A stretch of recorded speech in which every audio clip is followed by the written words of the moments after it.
नमस्कार, मेरा नाम डॉक्टर गोपाल चावला है।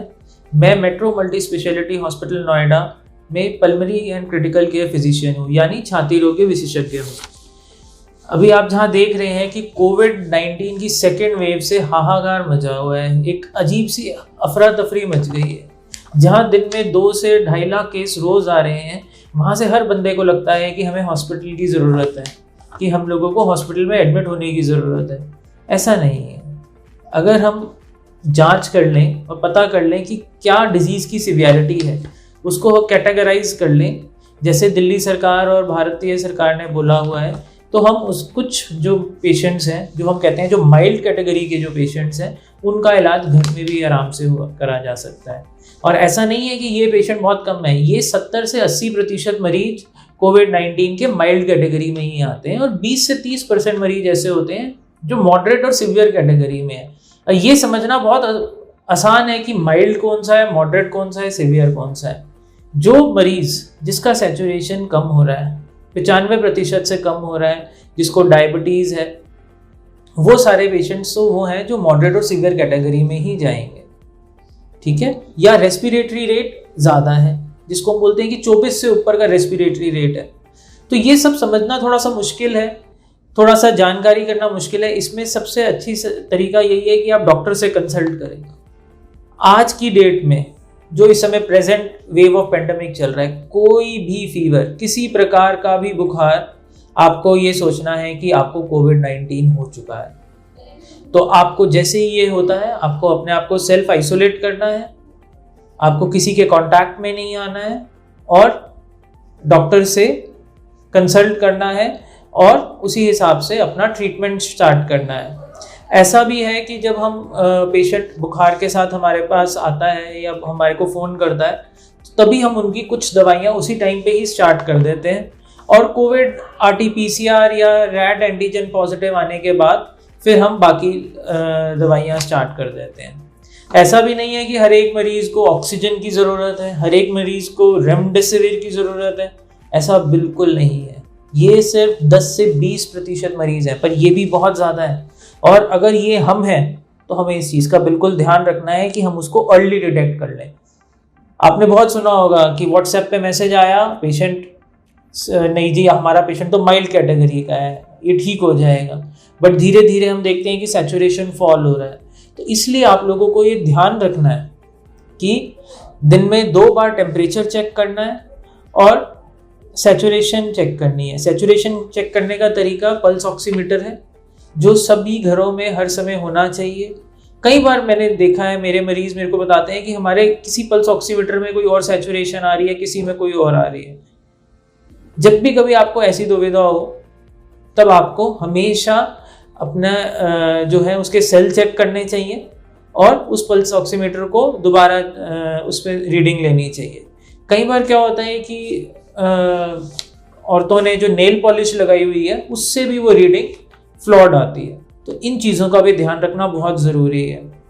तो जब आप घर में आप होम आइसोलेशन में हैं, तब आप कैसे अपनी देखभाल करें या अपने साथ वालों की कैसे देखभाल करें।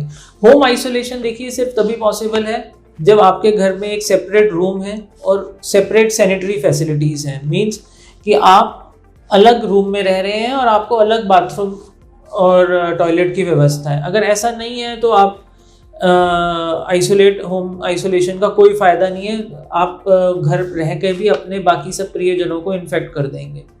तो जब भी अगर कहीं बार ऐसा होता है कि हम देखते हैं कि पूरे का पूरा परिवार इन्फेक्ट हो गया है, तब उस केस में आप लोगों को ध्यान यही रखना है कि आप लोग घर से बाहर ना निकलें और इसका संक्रमण किसी और को ना हो जाए। तो इस चीज़ों का भी आपको ध्यान रखना है।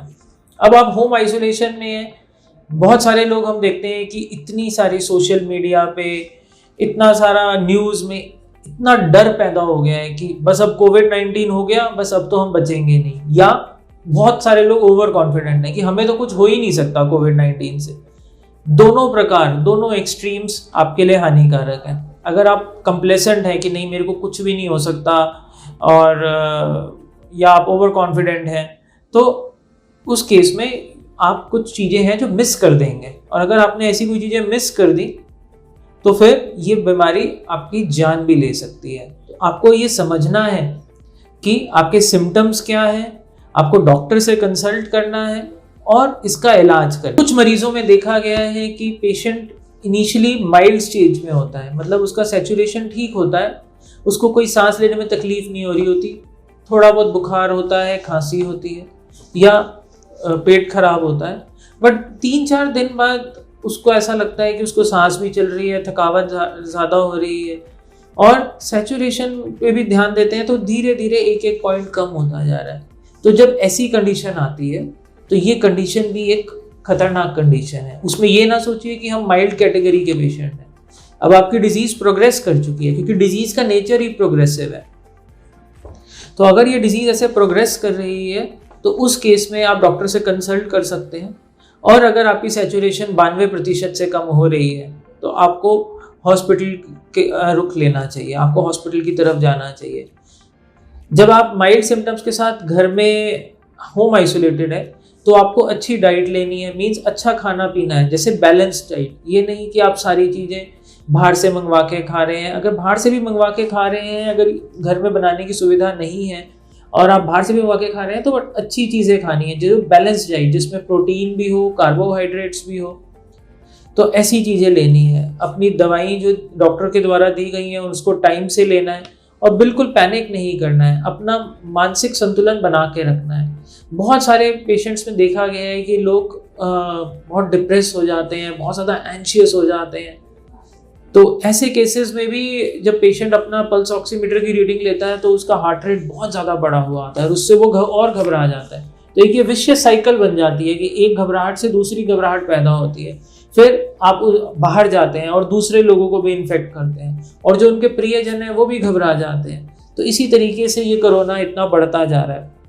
तो जब भी आप घर में हैं अपना कोविड एप्रोप्रिएट बिहेवियर का घर में पालन कीजिए, फिजिकल डिस्टेंसिंग अपनाइए, सोशल डिस्टेंसिंग नहीं। मीन्स आपको फिजिकली डिस्टेंस होना है, सोशली नहीं। सोशली आप फ़ोन से कनेक्ट करिए, बात करिए और अपने जो फीलिंग्स हैं शेयर करिए। ये आपको अगर टाइम मिल रहा है, अगर आप ठीक हैं तो उसमें बुक्स पढ़िए, have a good thoughts, watch TV, घबराना नहीं है।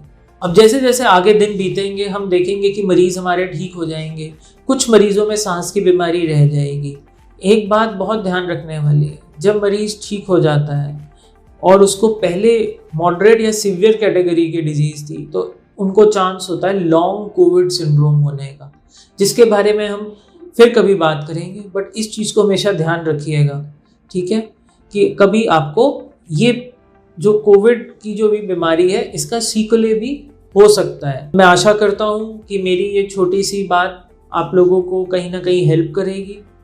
नमस्कार, डरे नहीं, लगे रहें और मिलकर हम इस कोरोना को हराएंगे। Together we can and we will not make the difference. We will defeat Corona. Thank you.